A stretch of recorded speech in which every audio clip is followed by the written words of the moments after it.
성탄 전야를 맞아 모처럼 도심 거리가 활기로 넘치고 있습니다. 시민들은 어려운 이웃들과 함께하며 아기 예수가 이 땅에 오신 뜻을 되새겼습니다. 9년 전 광주 MBC의 조작 의혹 보도로 재심이 진행됐던 이른바 국회 간첩단 사건이 대법원에서 최종 무죄 판결을 받았습니다. 50년 가까이 고통받았던 고인과 유족들이 명예를 되찾게 됐습니다.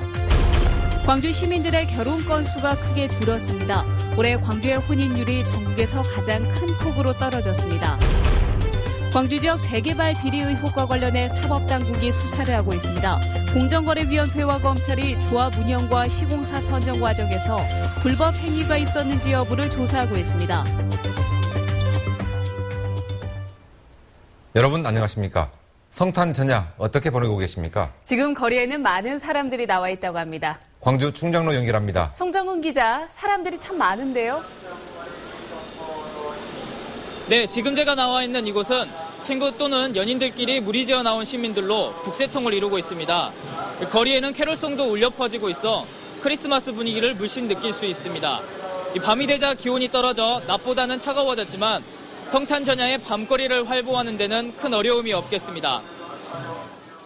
시험도 끝나고 기분도 홀가분하고 더 신나게 즐길 수 있을 것 같고요. 눈이 왔으면 더 좋았겠지만 그래도 즐겁습니다. 광주의 한 교회에서는 교회 신자 1000여 명이 예수와 동방박사 등으로 분장해 아기 예수 탄생을 축하했습니다. 또 거리에 나온 시민들에게 빵을 나눠주며 평화와 화합의 정신을 되새겼습니다. 네, 원래 크리스마스 이브 분위기를 못 느꼈는데 이렇게 분장하고 또 이제 걷는다 생각하니까 네, 좀 크리스마스 분위기도 나고. 네. 광주 상무 이동에서는 오늘 산타 복장을 한 몰래 산타들이 소외계층 40여 가구를 직접 방문해 아이들에게 선물을 전달하고 공연을 선보였습니다. 내일도 구도청 앞에서 광주 몰래 산타 운동본부 발대식과 함께 퍼레이드를 진행하고 선물 등을 나눠줄 예정입니다. 올해는 아쉽게도 화이트 크리스마스가 아닌데요. 대신 38년 만에 보름달이 떴습니다. 이른바 럭키문이라고 불리는 이 보름달은 행운을 가져다 준다는 말이 있으니까요. 색다른 성탄 추억을 만들 수도 있을 것 같습니다. 지금까지 광주 충정로에서 MBC 뉴스 송정근입니다. 불나면 달려가고 다친 사람 구조하고 소방관들은 평소에도 마치 산타 같은 존재들이죠. 그런데 이분들이 오늘은 산타 복장까지 했다는데요. 무슨 사연이 있는 걸까요? 이계상 기자가 취재했습니다. 지난해 10월 어린이집에 매달린 벌집을 제거하기 위해 소방대원들이 출동했습니다. 4층 처마에 달린 벌집을 따르는 순간 소방대원 한 명이 땅바닥으로 추락해 중태에 빠졌습니다. 한때 생명의 지장을 받을 정도였지만 10달 동안의 사투 끝에 힘을 내 일어섰습니다. 모두가 놀랐지만 한 100여일의 치료를 집중적으로 받고 나서 지금은 건강한 몸으로 다시 현장에 복귀를 했습니다. 사고 현장이었던 어린이집에 소방대원 동료들이 산타클로스 복장을 하고 다시 찾았습니다. 어린이집 아이들의 걱정을 덜어주고 성탄 전야를 함께 보내기 위해서입니다. 소방대원들은 정성껏 마련한 선물을 아이들에게 나눠주고 신나는 크리스마스 캐롤도 연주해줬습니다. 우리 주변에 있는 우리 아이들한테 뭔가가 해줄 수 있다는 어떤 걸 가지고서 찾아오게 됐습니다. 아이들은 케이크에 불을 붙이고 소방관들에게 감사의 마음을 전달했습니다.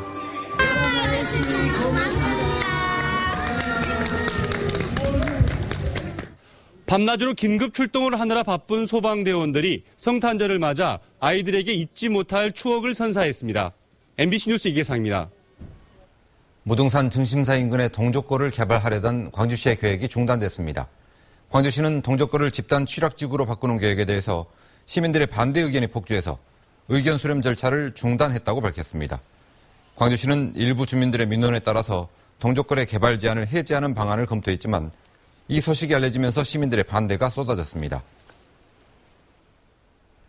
광주시는 지난 7월부터 일요일 가동을 중단했던 송대사업소의 음식물 자원화 시설을 오는 일요일부터 재가동한다고 밝혔습니다. 이에 따라 하루 100톤의 음식물 쓰레기를 추가로 처리할 수 있게 돼 광주 북구와 담양무 사이에 불거진 음식물 쓰레기 처리 갈등이 완화될 수 있을지 주목됩니다. 현역 국회의원과 연북 캠브리지 대학 교수가 간첩으로 몰려 사형당한 일이 있었습니다. 박정희 정권 때 일입니다. 9년 전 광주 MBC는 이 사건이 조작됐다는 의혹을 제기했었는데요. 46년 만에 진실이 밝혀졌습니다. 대법원이 무죄 판결을 확정했습니다. 정효 기자가 보도합니다. 지난 1969년 발표됐던 유럽 간첩단 사건. 수괴로 지목된 이는 보성이 지역구인 현역 국회의원 김규남과 광주 출신의 캠브리지 대학 교수 박노수였습니다. 두 사람은 60년대 초반 유럽 유학 시절 북한을 왕래한 뒤 노동당에 가입했다는 혐의로 사형을 선고받고 1972년 형장의 이슬로 사라졌습니다. 당시에도 유일한 증거가 자백이어서 논란이 분분했지만 이 사건은 석연치 않게 역사 속에 묻혔고 MBC가 9년 전 조작 의혹을 보도하면서 다시 수면 위로 떠오르게 됐습니다. Presumed that like with West Germany, the case in West Germany, that it was involved with politics. 2009년 진실 화해를 위한 과거사 정리위원회는 당시 중앙정보부가 강압수사로 자백을 받아냈다고 결론을 내렸고 이후 유족들이 재심을 청구했습니다. 재심 청구 6년 만에 대법원이 박노수, 김규남에 대한 누명을 벗겨줬습니다. 영장 없이 체포돼 고문과 협박에 의해 자백했고 이는 간첩의 증거가 될 수 없다며 무죄를 최종 선고했습니다. 고인과 유족들의 삶을 옥죄던 간첩 누명이 46년 만에 진실이 밝혀진 겁니다. 삽질기정의 자세로 아버지의 무죄를 이렇게 청구하여 명예회복을 할 수 있게 돼가지고 정말 자식된 돌이라서 너무나 기쁘게 생각하고 있습니다. 수십 년간 간첩의 가족이라는 서름 속에서 살다가 이제서야 명예를 회복한 유족들은 앞으로 국가를 상대로 한 손해배상을 검토하고 있습니다. MBC 뉴스 정용욱입니다. 취업난 때문에 요즘 젊은이들이 연애와 결혼, 출산을 포기한다는 뜻의 3포 세대로 불리는 가운데 올 들어 광주의 혼인율이 전국에서 가장 크게 감소한 것으로 나타났습니다. 통계청에 따르면 올 들어 10월까지 광주의 혼인 건수는 6,400여 건으로 작년 같은 기간보다 300여 건 줄었고 감소율은 4.5%로 전국에서 가장 클 뿐만 아니라 전국 평균 1.8%에 비해서 3배 가까이 높았습니다. 지난 9월 홍도 유람선 사고 당시 구조를 도왔던 홍도 주민들이 오늘 서울 정부청사에서 열린 2015 국민추천 유공자 포상식에서 대통령 표창을 받았습니다. 홍도 주민들은 유람선 박항소가 좌초된 상황에서 자율구조대와 어촌계 등이 협동해 20분 만에 110명을 승선 인원을 모두 구조했습니다. 국제유가는 폭락했다는데 국내 기름값은 왜 이렇게 안 떨어지는 걸까요? 소비자들은 인하 효과를 체감하지 못하겠다는 반응들입니다. 김은수 기상캐스터입니다. 중형차를 타는 김상호 씨는 오래전부터 셀프 주유소만 찾습니다. 국제 유가가 폭락했다는 소식은 먼 나라 이야기일 뿐 기름값 한 푼이라도 절약하기 위해 오늘도 직접 주유구를 들었습니다. 체감을 했을 때는 더 많이 떨어져야 되고 뭐 세금 때문에 그게 또 뭐 특성이 있어서 안 된다 하더라고. 나름대로는 상당히 속이 상하죠. 지난해 6월 배럴당 107달러였던 국제유가는 1년 반 만에 3분의 1 토막이 났습니다. 반면에 같은 기간 국내 휘발유 판매 가격은 불과 5% 떨어지는 데 그쳤습니다. 국제유가의 오르내림과 관계없이 정부 세금으로 붙는 돈이 거의 고정적이라는 것이 정유사들의 설명이지만 소비자들은 좀처럼 납득이 되지 않습니다. 국제유가 떨어진 것에 비하면 한나도 체감이 안 돼. 유가의 지역별 편차도 심해 광주 동구의 평균 휘발유 가격이 리터당 1,394원으로 광산구에 비해 45원 이상 비쌌습니다. 또 전남에서는 보성군이 1,322원으로 가장 저렴했고 완도군에서 1,700원으로 가장 비쌌습니다. 국제유가가 10년 새 최저치를 기록하고 있지만 한 번 오른 시중 기름값에 제대로 반영되지 않고 있다는 지적이 나오고 있습니다. MBC 뉴스 김은수입니다. 광주 지역 재개발 비리 의혹과 관련해서 공정거래위원회가 관련법 위반 여부를 조사하고 있습니다. 공정거래위원회 광주사무소는 계림 4구역과 계림 8구역의 재개발 조합과 시공사로부터 관련 서류를 넘겨받아 입찰 담합이나 입찰 방해가 있었는지 검토에 들어갔습니다. 이에 앞서 검찰도 계림 4구역과 8구역의 조합 운영과 시공사 선정 과정에서 불거진 비리 의혹에 대해서 수사에 착수했습니다. 한국인터넷진흥원이 빛가람 혁신도시로 옮겨올 정규직 직원 수를 줄이려 했던 것으로 드러났습니다. 인터넷진흥원은 서울 잔류 인원을 늘리는 대신에 혁신도시로 이전할 정규직 직원 수를 50여 명 줄이는 내용의 이전 계획 변경안을 최근 지역발전위원회에 제출했고 위원회는 지역과 협의를 거친 후에 재상정하라며 심의를 유보했습니다. 소형 어선들이 밀집해 있는 서남해에서는 어선들의 입출항을 일일이 관리하기가 쉽지 않았습니다.